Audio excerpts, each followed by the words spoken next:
All right, guys. So I'm here at the house. It's the beginning of December, and I'm getting ready to do the bariatric surgery. I wanted to do a bariatrics video, but there's just so much information that I'm not sure how to get to you guys accurately. So I thought maybe after I've had the surgery, maybe I could do a video then. If you're interested in the surgery, you can go ahead and email, and I can tell you how I went about what I did. But basically, you're going to contact Sedgwick to get your days off. You're going to contact the insurance card that you have and talk to them about the Walmart Center of Excellence. They'll give you a phone number to call. You pick a place and they take care of the process from there. It's a little bit different for each person, so I'm not sure a video for that would really be super helpful. But what I did want to talk about today is the difference between a grocery DC and a GM DC. And this is not going to be a very long video because that's really the only topic we're going to cover right now. Um, for those of you that know, if you're on my Facebook or if you've emailed me or seen anything, I have applied for the Fleet Development Facilitator position, which is the school that Walmart has set up for Walmart employees. It's not easy to get into. You have to be a Walmart employee, and they are going by seniority. So guys that have worked driving a yard truck for 10, 15 years, working in a warehouse for 10 or 15 years, or whatever, those are the people that they're taking to put through this new school that Walmart has started. It's basically for Walmart employees only. So the only other way you can get in at Walmart is if you have a CDL and you have 30 months experience. The difference between the GM and the grocery, it's really not terribly difficult or anyway, but the GMDC, you're hauling general merchandise, you're going to potentially haul hazmat. Now, you could potentially haul hazmat running grocery, I guess, but it would be a little bit difficult. They don't normally send grocery people to do that sort of thing because with a GMDC, your primary object is you'll start at your DC on your start day.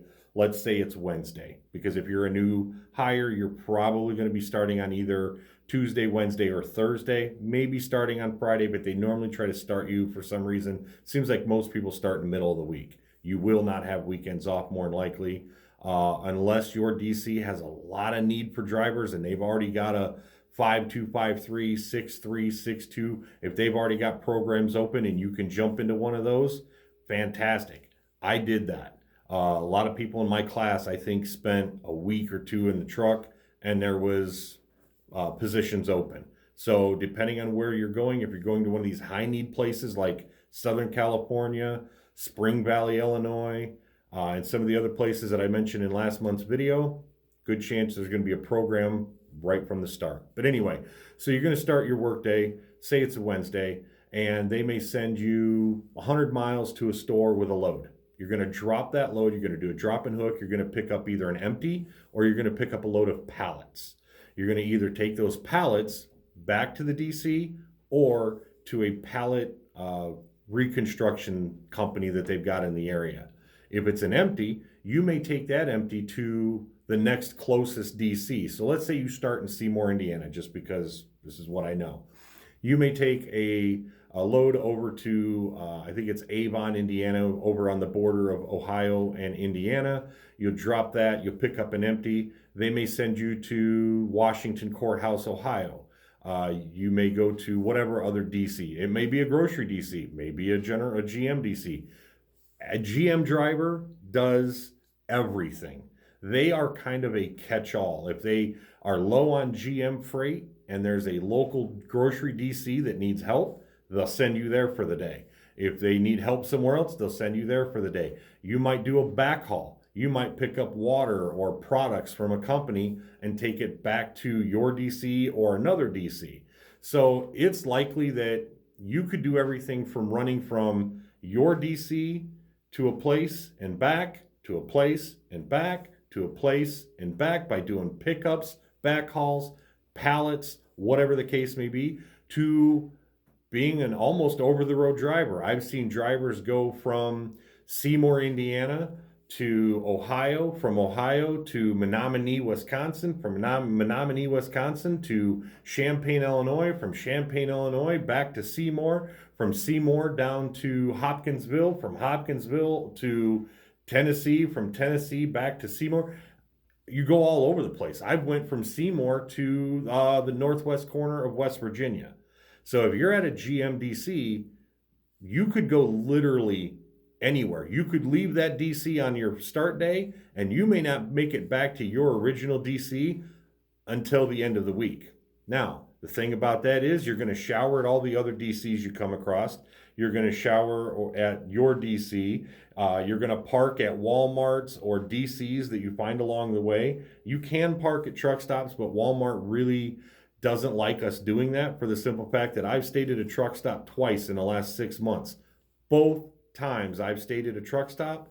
One, I had my side view mirror taken off. The other one, I had a guy back, or actually he pulled into my bumper on my tractor. He was trying to back into a spot and he pulled forward at an angle and he bumped into my front bumper. Truck stops they're a great place to stop, use the restroom, grab a coffee, whatever, grab a bite to eat, whatever the case may be, and get out of there. They don't like us staying there, but you can. It's up to you. So you can stay at stores, DCs, wherever. You may be all over the place. If you're at a grocery DC, you're going to do pretty much, let's say, 3 jobs. There is your general dry grocery, which is stuff like toilet paper, dog food, canned goods, stuff like that. Those are normally drop-in hooks. You'll pick up the one, you'll take it somewhere, you'll drop it, and you'll come back. Or you may have 2 stops, but most dry groceries are just 1 load, sometimes 2. So you may go one place, do a live unload, go to another place, do the drop-in hook, pick up the empty, come back to the DC. They may send you back out on another dry grocery run, but you almost always make it back to your DC at the end of the day, unless you need to shut down a little early to save your hours. If you're on a 6-3, you can only work about 11 and a half hours a day because you have to have at minimum 6 hours on your 6th day. So it's like 6-3 is really like you're working 5.5 days and you're getting 3.5 off. That's what I just obtained recently, and I freaking love it. If you do not live close to the DC, 6-3 is perfect for you. Because what happens is on a 5-2 or 5-2, 5-3, when you only have those 2 days off and you've got a 2 or 3 hour drive from the DC and you put in a full day of work on your 5th day, that's a long day. And you've been up for a bazillion hours. And if you're working midnights like me, when you get home, it's noon, 2 o'clock in the afternoon. You've got to finish staying up the rest of that day. Otherwise, you're on the opposite schedule of your family. Well, that first day home is basically burnt. Yeah, you got home at 2 in the afternoon and you're off that night, but it's horrible. So then you wake up the next day, that's your 1 day off. Then the next day, you've got to get back that early that afternoon to get ready for that midnight shift. The 2 days off when you don't live close to the DC absolutely suck. Now, if you live close to the DC, this isn't an issue. You can work 5-2, you can do the extension, get the bonus, all that kind of stuff.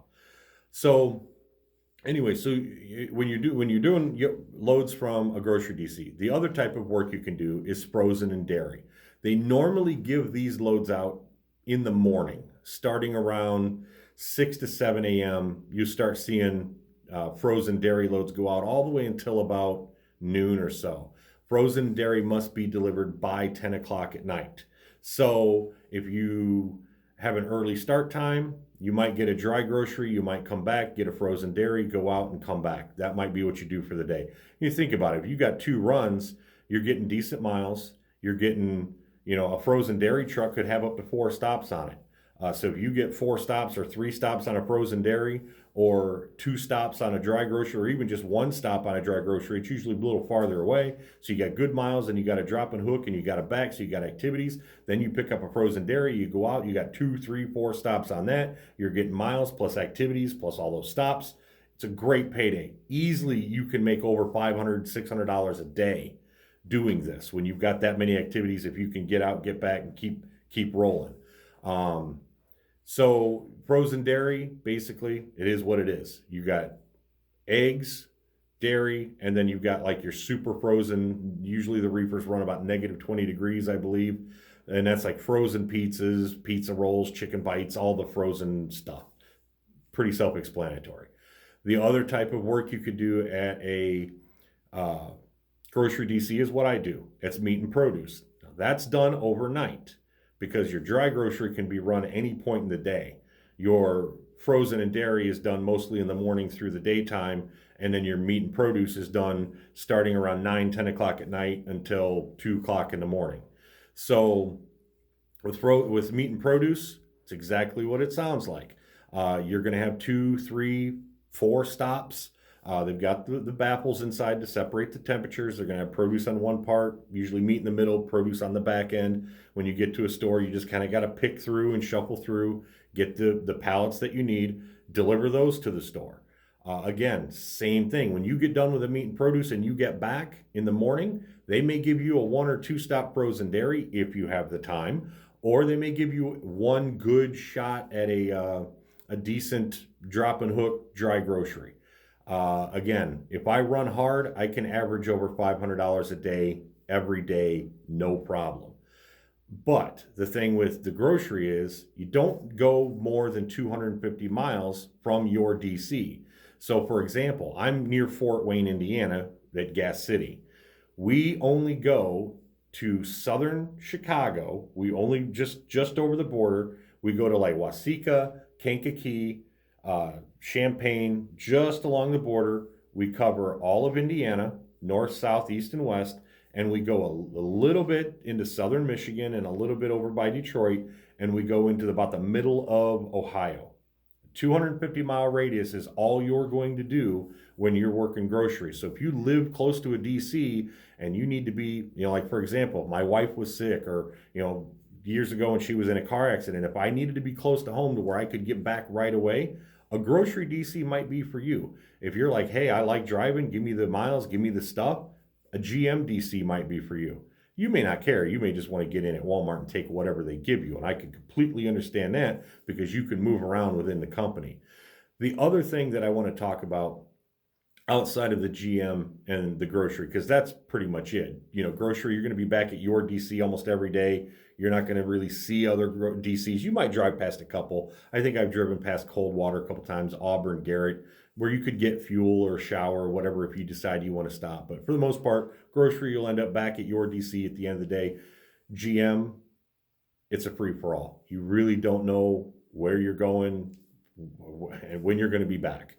But the thing about being a driver at Walmart is I've learned in the last 6 months or so, there are opportunities for drivers to move up in the company or move out of a truck, whatever it is that you're looking to do. I learned last week by talking to my boss that there is a program for drivers where you can go and get a college degree online or whatever on your time for free through Walmart. He said it's not the dollar a day tuition thing, which is what I thought. He said there's an actual program where drivers can get free tuition. You can use that to get a degree in safety or management, and then you can become a manager. You could become the GTM of a DC. You could become the safety manager at a DC because all of the positions in that realm require driver's training. They require driver know-how. It would be odd for a manager to just come in and run a DC or a safety position with absolutely no knowledge of how transportation works. Never have been in a truck, never have been in safety or something of that nature. And it looks to me like Walmart really likes to promote their drivers. Right now, they're starting this fleet development facilitator position. They're looking for 12 drivers in about 6 places across the country, from Apple Valley, Grantsville, Illinois, Seymour, Indiana, Delaware, and South Carolina. And I have applied to every single one of them. Not because I want to get out of the truck. I love driving for Walmart, and you guys know that. And I've had some people ask me, is Walmart really as great as you say it is? What good does it do me to lie to you guys? If I lie to you guys and you get in the job and it's not what you say it is, you're going to be upset with me. You're going to be upset with the company. It does me no good for you to be upset with any of me or the company. For what? For a referral? As you guys have known, I don't give a crap about the referrals. I've given referrals to other drivers. The referrals are great and I appreciate them. I mean, it allowed me to have the bariatric surgery, and it allowed me to put a $15,000 septic tank in my backyard because our septic system was trash. So I appreciate the referrals, but it does no good for me to lie to you guys about how great Walmart is. Is it a fit for everybody? No. And when drivers ask me about that in an email, I tell them, what are you looking for? Are you thinking that you're just going to make $150,000 a year and this is going to just be pie in the sky? No, it's a driving job. You're still going to have the same driving job BS that you're going to deal with at any other company. Walmart is a great, I can't say the best place to work because I haven't worked everywhere, but it is the best place that I have ever worked. And I've worked for 3 or 4 different companies. I've worked at the steel mill hauling dump truck freight. I've done over the road stuff. I've done regional stuff where I had to unload windows. I've done a few driving jobs. Walmart is the best job that I have ever had because the driving is great, the equipment is great, dispatchers don't give you a hard time. I mean, our last video on safety, they told us, oh, if you're sleepy, take some caffeine and take a 30-minute nap. When you wake up, the caffeine will be in your system and you can continue. If that's still not enough, shut down for the day. That's the kind of stuff they teach us at Walmart. That's the way they want you to work at Walmart. They're not asking you to bust your butt. Not at all. I joke around and say I'm semi-retired because I work less now. I want to say work less. I work less hard now than I have at any job I've ever had in my entire life. And now, over the last 6 months to a year, I'm seeing that there are opportunities to rise above just being a driver if that's what you want to do. And it doesn't take long to do it. I'm going on my 3rd year here at Walmart, and I'm qualified for a few positions that I could move into. If I had a degree, I could go just about anywhere and make the same, close to the same, or more money than I'm making as a driver, have all the same benefits, be home every day, be home on weekends, and all that other stuff working in an office. I can't imagine, can you do that at Schneider? Can you do that at Swift? Can you do that? I couldn't do that at any of the other jobs I've ever had. So if you're looking for a great job, if you're looking to possibly move up into a safety role, a management role, or something like that, there are plenty of opportunities for drivers here at Walmart. This is not just a driving job. It's the best driving job I've ever had, but I've recently learned there's a lot more at Walmart than just a job. The people that you work with are going to be amazing. And I may have never told you guys this, but when I first started at Walmart, about the 2nd week I was here, I had forgotten my hammer. I had one of those really nice Huckleberry hammers. I don't know if you guys have ever seen them or heard of them. They've got a hammer on one end, a pulley on the other. They got the rubber grip, really nice hammers. And they're like 60, 70, $100 a piece, whatever they are. And I had misplaced it in a truck when I was doing the slip seating because I was new. I was on the 5.2 for the first couple weeks I was here. And I went back to the truck to try to find it that I had left it in, and it was gone. Well, a driver had put it up in the lost and found. And so I got on the Facebook group and said, hey, if anybody finds a red Huckleberry hammer at the Seymour DC, I'd greatly appreciate if you let me know. I forgot it in the truck that I was in, blah, blah, blah. A guy named Barry, I'm not going to give his last name because I don't know if he wants everybody knowing this, but anyway, it's not in my head. But so Barry contacted me and said, hey, I found your hammer. It's got a bad, the slider slid because there was a seal, a gasket in there that had gone bad or whatever. I guess you could tighten them up, something. And he goes, I fixed that seal for you. He goes, let me know when you're back in the area and I'll get it to you. That guy could have kept the hammer. That guy could have left it in the lost and found. That guy, he could have done a lot. The guy that got in the truck the first time I found it could have just kept it. I mean, that's the kind of people you work with at Walmart. The Walmart Heart program. If you guys have been on my Facebook, you'll see the Walmart Heart program where drivers have started a group that they go from into the areas, and they go to a store and they work with the store and the police departments, fire departments. They do a parade. They give a child an honorary driver badge and uniform that they get to keep, and they raise money for a child. They help the child with whatever their special needs are, and it's all done through driver support. Walmart gives us the trucks to do the parade and whatnot, but it's all on drivers' time, drivers' money. Drivers are the control of all this. It's not a Walmart thing, it's a driver thing. They've got the Wreaths Across America. They've got stuff for veterans. The Walmart drivers and the company itself does so much outside of just being a driver. So anyway, I'm going to stop rambling and talking about stuff. But today, that's what I wanted to talk about, was the difference between a GM and a grocery DC. And I just wanted to have thought about it for a second. I wanted to let you guys know that there is more than just being a driver at Walmart. If you're interested in any of this stuff, let me know. If I get the management position, I will no longer be eligible for referrals. And technically, I would not have to keep doing these videos, but I'm going to. If I get the management role, I am going to keep doing whatever I can on these videos to keep you guys up to date on what's going on, what opportunities are available for you, and all of those things, even though I'm not available to get the referrals anymore because I'm not a driver. Just want to let you guys know. So if you see that I got the management position, don't worry. I'm still going to keep trying to help you guys, because that's why I started this channel. I didn't start it for the referrals. I didn't start it for, any other stuff. When I started working here, I couldn't find this information. I wanted this information, and I thought, hey, it's easy for me to take a few minutes, make a video, put it up on YouTube, and let you guys know what's going on. These are all my thoughts, my opinions. This is what I've seen and what I've dealt with at Walmart. I can't imagine why you wouldn't have the same experience when you get there. Hopefully that's the case. Thanks for watching the video, and I'll be back next month after the surgery, hopefully with a January update. Hopefully there'll be some new positions open in the Southwest and Southeast in Georgia and Florida and things like that, because I know a lot of you guys are trying to get hired in down there, and they just don't have any openings right now because of the big hiring push they did over the summer. So, but I'll be back next month with a video to keep you guys up to date on what's happening. Thanks.